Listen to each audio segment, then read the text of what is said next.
Will, brimming with excitement, lands in Spain for a long-awaited family vacation. His warm welcome from Dad Martin kicks off their journey to a waiting boat. Amidst the anticipation, Will's work is interrupted by a call, but he tactfully requests a brief respite to spare his dad the bother.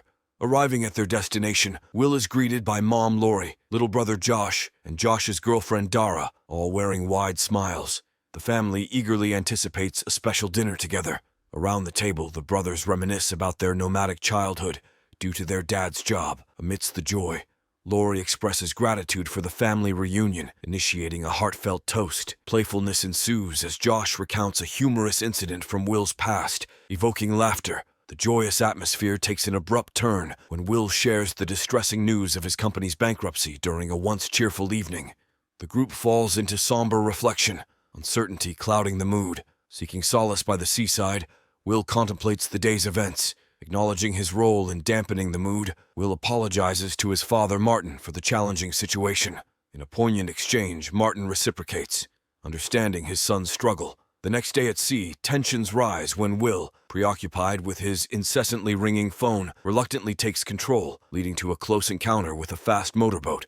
Will's distracted state nearly causes a collision, prompting Martin's panicked intervention. Amid the chaos, Will's phone rings again, prompting Martin to throw it into the ocean. A heated argument ensues, prompting Will's bold decision. He plunges into the sea, swimming towards town, seeking peace as emotions boil over in their turbulent family dynamic. Will hurriedly bought antiseptic for Dara's wound at the pharmacy. Thirsty, he lingered by the shore, glancing at the vast ocean. Martin, uneasy, observed the ominous speedboat passing again. Will returned to the beach, but the family's yacht was gone. Struggling with the language barrier, he sought help from locals, but the fast-paced Spanish left him perplexed.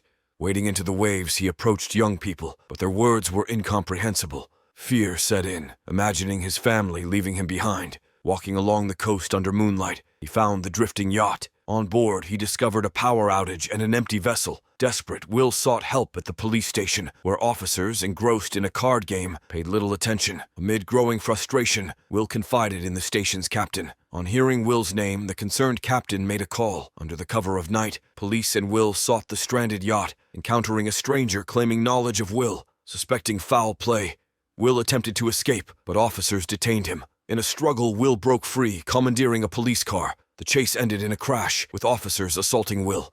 In despair, Martin, Will's father, appeared, overpowering attackers and saving his son. Alive but shaken, Will learned Martin's secret. He was a CIA agent, unaware of Josh and his mom's whereabouts. Haunted by the specter of his past, Martin repeatedly apologized, earnestly vowing to reunite their family. In hushed tones, he received a call from a secret CIA contact, leading to a clandestine meeting. Disclosing a few details, Martin led Will to a secure hideout to evade a looming threat. Over time, he instructed Will to drive him to a rendezvous with their team leader, Carrick. Unbeknownst to them, a silent sniper prepared at the meeting point. Cautioning Will to stay in the car, Martin expressed pride in his son before approaching Carrick, harboring suspicions about her involvement. The revelation unfolded as Martin disclosed that the individuals they took a briefcase from had kidnapped their family, threatening harm unless the briefcase was returned within 24 hours. As Martin sought a solution after Carrick revealed the missing briefcase, tragedy struck when a sniper shot him, leaving Will devastated. Tearfully crawling to his father, Will narrowly avoided another sniper shot by seizing Martin's gun and running a cell phone. Fueled by desperation, he fled before the ruthless sniper, Gorman, could close in. Encountering a police officer, Will faced arrest, but Gorman intervened, eliminating the officer. Amid gunfire, more police arrived, prompting Will to sprint for his life. Reaching a tall fence, he summoned his last strength to escape, finding refuge in a nearby park. A surprising twist occurred as a police officer on horseback pursued him through the streets. In a display of unexpected speed, Will outpaced the horse, reaching safety in a public restroom. There, he caught his breath, attempting to comprehend the whirlwind of events that had just unfolded. Having composed himself, Will returned to the bustling streets, donning a hat and sunglasses to conceal his identity. Wisely discarding the gun, he orchestrated his arrest at the U.S. Embassy, recounting his father's tragedy. The skeptical official dismissed his plea, advising legal counsel. A ringing phone hinted at a discussion related to Will, leaving him discouraged. Encountering Carrick, claiming friendship with Martin, she displayed uncanny knowledge. Despite hesitations, Will succumbed to her assurances of aid. During the car ride, Carrick probed Martin's connections to the mysterious briefcase. Feigning illness, Will leaped from the moving car, disappearing into busy streets. Boarding a bus, he distanced himself, clutching Martin's cell phone in the wake of uncertainty. The relentless ringing haunted Will, the man's voice on the line revealing his mother's desperate search for Martin. In a heart-wrenching moment, Will delivered the news of his father's demise, prompting his mother's tearful response. Unmoved by their grief, the caller persisted in the pursuit of the mysterious briefcase. Resolute, Will contacted Diego, his father's friend, arranging to meet Lucia, Diego's niece. Armed with the encounter, Will found Lucia, and their meeting was disrupted by Carrick's agent. Lucia's knife attack created an opportunity for Will to join the fight. In the chaos, an enemy dodged a stab but continued battling until Will succumbed to exhaustion. With Lucia on edge, her gun pointed at Will, he explained the dire situation. Reluctantly joining forces, they sought help to locate Diego, eventually reaching his apartment. Approaching Diego's slightly open door, Will, sensing trouble, cautiously entered, gun in hand, discovering Diego's lifeless body. Holding Lucia close to stifle her cries, Will heard a faint noise from the kitchen. To his astonishment, Carrick and Gorman stood there. Fueled by anger, Will pointed his gun, demanding answers about his father's death. Carrick calmly revealed Martin's demise resulted from contemplating returning the mysterious briefcase. Offering help to locate Will's family, Carrick insisted on learning about Martin's connections to the valuable item. Chaos ensued as Lucia burst into the room, initiating a gunfight. Will and Lucia fled, pursued by Carrick and Gorman, reaching a rooftop where escape seemed impossible. In a bold move, Will devised a plan, securing a rope around Lucia, but Gorman's gunshot wounded Will. Lucia found refuge with a stranger, and Will, clinging to the rope, narrowly dodged bullets before falling to the ground in pain. Enduring worsening conditions, Lucia and Will fled again. Carrick caught up, causing a significant crash. Just as Carrick prepared a lethal shot, a fortunate group obstructed her view, providing Lucia and Will another chance to escape. Seeking refuge in a nightclub, Lucia enlisted a friend with medical skills. Despite initial hesitation, her friend assisted, discovering no bullet but resorting to drastic measures to staunch the bleeding. Hours later, Will awoke in pain. Lucia, examining his phone, found a picture of Martin. Confirming Martin's death, Lucia revealed he was not only her father, but also Will's half-brother, known as Tom. Boarding a train to the briefcase exchange, Will grappled with the revelation of Martin's secret life. Choosing to go alone, Lucia pledged support, waiting at the nightclub. They bid farewell, and Will embarked on the journey solo. Upon arrival, Will surveyed the location, searching for their contact. A mysterious man suddenly appeared, instructing him to act normal and follow. Cautious yet cooperative, Will took the front seat in the car, bombarding the man with questions about his family.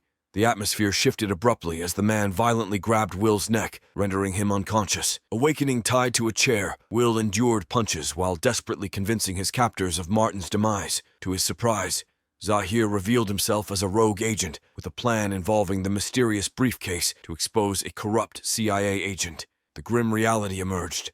Will's family was still captive, safety contingent on being hostages. Determined to save them, Zahir demanded Will lure Carrick out before the secret briefcase sale, threatening to hand over Will's family to the CIA if he failed. Once again, Will found himself overpowered, choked, and ejected from the car, along with a gun, just outside the city. Returning to Lucia's welcoming club, they reunited and devised a strategy to lure Carrick out into the open. While quietly discussing their plan, the loyal club owner overheard and offered assistance. Lucia's clever idea involved leaving a digital trail with her card, hoping Carrick would fall into their trap. Within minutes, Gorman appeared at the club, sparking a fierce fight as the store owner and his friends recognized him. After a struggle, they subdued Gorman, taking him to the club's basement for a harsh interrogation. Will sought information on the briefcase and the secret exchange, but Gorman remained silent. Frustrated, Will attacked him brutally, ordering further punishment. Planning Gorman's apparent escape to lead them to Carrick, Lucia waited in a car as they watched him somehow free himself. Gorman sped away, with Will in pursuit, ultimately leading him to an underground parking area where Lucia waited in the car, and Will continued to follow. Observing from a distance, Will witnessed Carrick engaging potential buyers in the dimly lit parking lot when chaos erupted. Zahir and his group intervened, instructing Will to back off and surrender. In a desperate outcry, Will demanded information about his captive family, drawing Carrick's attention. Amidst the tumult, Carrick killed the buyers, sparking a wild shootout initiated by the erratic agents. Seizing the opportunity, Gorman snatched the mysterious briefcase and leaped into a waiting car. Unyielding, Will pursued on foot, engaging in a fierce struggle for the invaluable item. During their clash, a mysterious agent intervened, shooting Gorman. Lucia, in her car, crashed into Gorman's, causing a violent collision. Badly injured, Gorman expressed surprise at Will being the one to end his life. Carrick arrived, rushing toward the abandoned briefcase on the ground. She fired at Will, forcing him to seek cover, then seized the case and escaped with Gorman dead nearby. Scolding Will as an amateur, Carrick sped away. Will and Lucia relentlessly pursued her, initiating a high-speed chase. As Carrick shot at him, the intense pursuit continued. Undeterred, Will momentarily backed off, and Carrick, thinking she had evaded them, found herself stuck in traffic. Unbeknownst to her, Will had spotted her and drove straight at her, causing a collision with a nearby store. Amidst a growing crowd, Carrick emerged, firing not only at Will, but also at innocent bystanders. Will and Lucia commandeered another car, fleeing with Carrick relentlessly chasing. Their cars engaged in a fierce battle, ultimately flipping dramatically. Holding the valuable briefcase, Carrick approached the struggling Will and Lucia. In a tense moment, as Will reached for his gun, Carrick taunted him, but a sudden gunshot interrupted. Amidst the chaos, Zahir and fellow agents arrived, ensuring the safety of Will, Lucia, and the precious briefcase. Leading the way, Zahir guided Will to a crucial meeting with his family, whom he believed lost forever. Along the way, Zahir surprised Will, expressing that despite Martin's mysterious past, he would be proud of Will for his strength. The emotional reunion unfolded with tears and heartfelt hugs. With the family's bonds miraculously restored, they visited Lucia in the hospital, warmly welcoming her into their lives. Their fleeting peace was shattered when a CIA official approached Will, offering a passport for a safe return home. Will remained curious about the briefcase's contents, but the official hinted at deeper involvement with the CIA for answers. The story's moral: amidst spies, secret briefcases, and family reunions, laughter is the best spy gadget, and a united group can disarm even the most cunning villain.